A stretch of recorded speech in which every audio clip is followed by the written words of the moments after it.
Hello, everyone, and welcome back to our third episode of the Industrial Revolution, our third PowerPoint of the Industrial Revolution. As always, we're going to start today's class by looking at our learning outcomes. Today's learning outcomes. Firstly, you should know the dangers and conditions that miners faced during the Industrial Revolution. Secondly, you should know how improvements in iron occurred and how it impacted the Industrial Revolution. And thirdly, you should know about each of the four major areas of the transport revolution. Okay, so already we have looked at why and where the Industrial Revolution took place, and we have also took a quick look into the different inventions that helped drive the Industrial Revolution, such as the steam engines that influenced factories and transportation. Now, it's the transportation revolution that we're going to be looking at in today's class, and we're going to see how the steam engine impacted transport around the country. Now, as you can imagine, the steam engine was what helped drive this transport revolution, and it's the different types of transport that were invented during the Industrial Revolution is what we're going to be looking at in today's class. Now, one of those things that helped drive the Industrial Revolution, and if it wasn't for the Industrial Revolution wouldn't have taken place in Great Britain, was the fact that Great Britain had huge access to coal. Now, we can see here, I noticed this says the 19th century, and we're looking at between the 18th century and the start of the 19th century.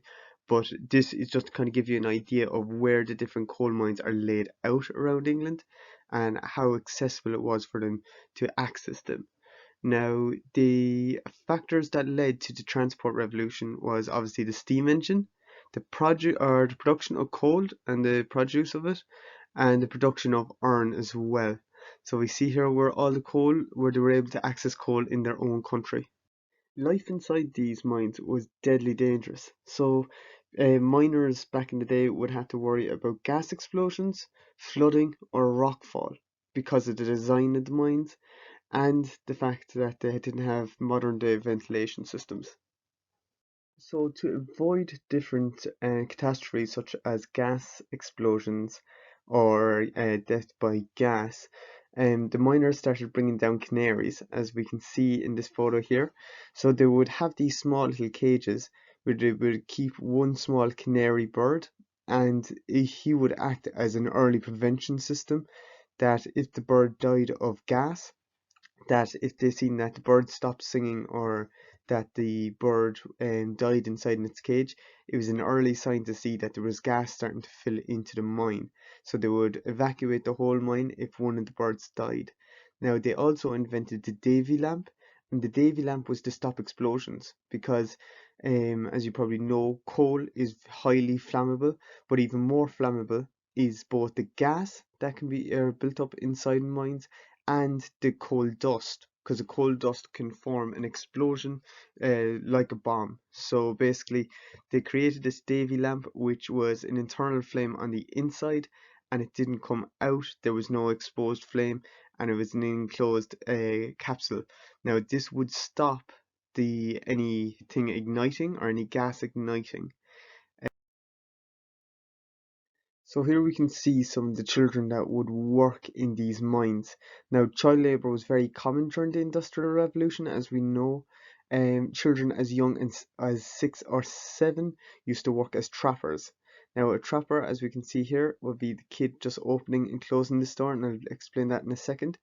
Slightly older children then would be pushing the carts through the small spaces. So you can see the bit older children here, and they would be pushing these carts through the spaces to get to the end. Now you can see they're barefooted, and a lot of the time it's because they didn't want to get their proper clothes dirty with all the coal dust, and instead they would go barefoot. Now the job of the trapper was very lonely and scary job. Okay, so these kids were only between the ages of 6 and 7, and they used to sit here beside the store for around 12 hours a day, because that'd be the length of their shift, and they'd be sitting in complete darkness. Now, what their job was as soon as they would hear the noise of the wheels of the cart, they would open the door quickly, let these guys push the cart through, and they would close the door as quick as possible.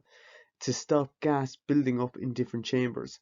So if this door was left open, it would mean that the gas could spread from this chamber into the next chamber into the next one and kill everyone.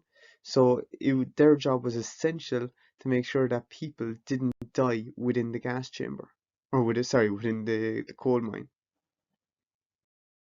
So here we see a photo from around the late 18th century and the late 19th century, and you can see how different advancements kind of came up. You can see that they're wearing boots and they're using horses to help pull the carts the last bit of the track, or last bit of the miles through the tunnels.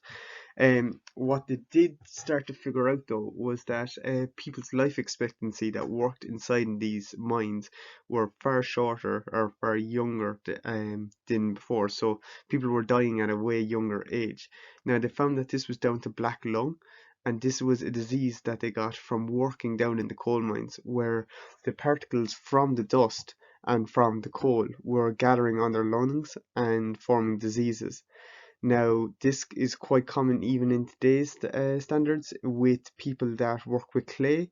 So, whenever you're about to do clay in an art classroom, they'll explain what about black lung and explain how you have to keep windows open to prevent it. Okay, because it's a nasty disease. Now, you can see here in this photo, it's quite an interesting photo. You have the pit pony, is what he would have been called, the horse, or a pit horse, depending on the size of the animal. And he was used to drag these carts through the mines, and they were loved and well looked after, even though it doesn't look it. But they were very, very useful, and people loved them. You can also see that this guy is going around with a Davy lamp. Now, what I haven't explained in the last one was the trappers, the small kids that used to be by the doors, would be down in the coal mines for 12 hours a day, and all they would have to entertain themselves would be one candle. Now, that candle was in the event of an emergency. It wasn't to be used at all times, and it wouldn't last for the whole day. So they were given one candle when they went down the coal mine, and they'd have to hold on to that for the whole day. And if there was, say, a mine collapsed, or um, if there was any, not an explosion because you wouldn't use a candle, but if one of the shafts collapsed, they would use the candle to try find their way out. But the candle wasn't to be used just to kind of entertain themselves, because they wouldn't have anything in an emergency. Now, this meant that the children would sit down there for 12 hours a day in the complete darkness. So you can imagine how scary this must have been for the children. Okay. So all these advancements in coal production was to fuel both the steam engine and the production of iron. Now in 1709, Abraham Darby improved the smelting technique by producing a fuel called coke, which was a combination of a few different elements that made iron smelting far cheaper and more accessible to create.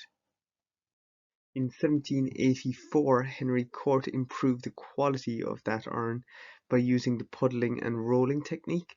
Now, this is where they would smelt the coal and form iron ore. Then, when it was in a puddle, they would stir it and roll it then out to get more produce.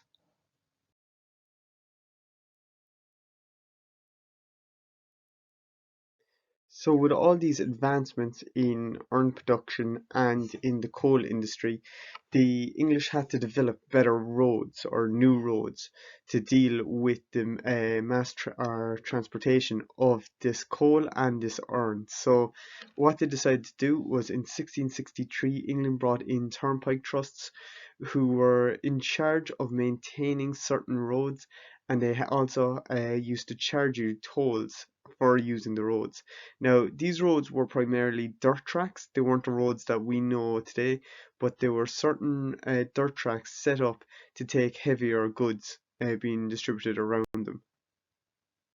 Now, even though these roads were primarily dirt tracks, in 1803 Thomas Telford designed new roads that were more smoother and hard wearing.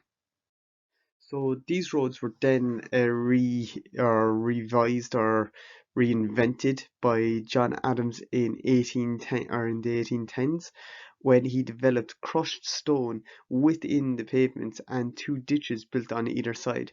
Now this provided better drainage for the roads, and it meant that the roads could be used during rainy seasons as well as the dry, so they wouldn't get waterlogged or damaged.